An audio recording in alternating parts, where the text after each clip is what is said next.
È un'indagine che noi abbiamo soprannominato Zero Pensieri, perché era molto semplice per gli attori principali di questa indagine frodare sia il fisco, truffando appunto l'erario, sia i clienti. Truffa del superbonus 110% con clienti beffati dopo aver visto il proprio cassetto fiscale svuotato per lavori edili che in molti casi non sono nemmeno iniziati. I finanzieri del nucleo di polizia economico-finanziaria di Treviso hanno eseguito una nuova serie di sequestri, 25 milioni di euro di crediti d'imposta e altri 2 milioni in beni immobili, auto, titoli e denaro contante che erano nella disponibilità dei 5 indagati di una società collegata al consorzio con sede nella destra Piave.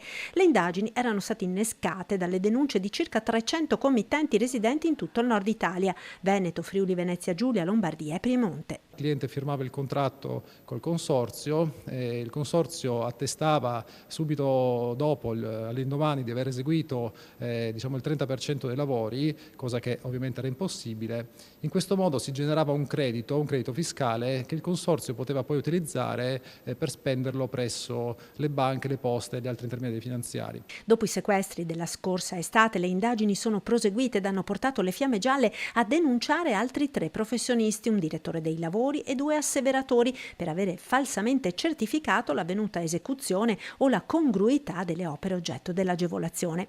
Il consorzio e le altre 4 società coinvolte invece sono stati segnalati per violazioni alla normativa relativa alla responsabilità amministrativa da reato degli enti. Resta il problema dei clienti raggirati che si trovano con i cassetti fiscali svuotati, i lavori non fatti o lasciati a metà e il rischio dell'ulteriore beffa delle cartelle esattoriali. Il consiglio è, anche a seguito di una circolare dell'Agenzia delle Entrate dell'anno scorso, del fine 2022, da parte dei clienti, di comunque presentare denuncia alle autorità per garantirsi e quindi per evitare conseguenze peggiori.